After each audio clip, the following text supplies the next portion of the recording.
Hi guys, welcome back to DIY with Michelle.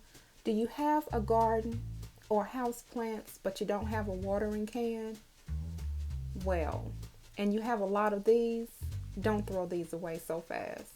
Take a nail and a lighter, heat that nail up, and watch this.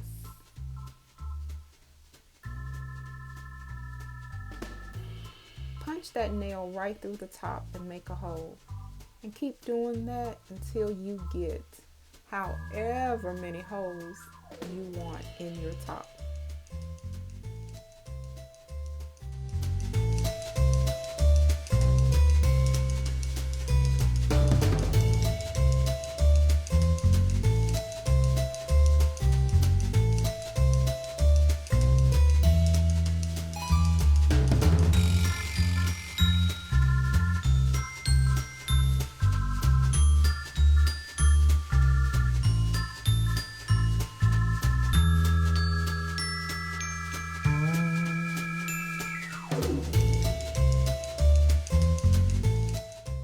And here's the best part. Look at this.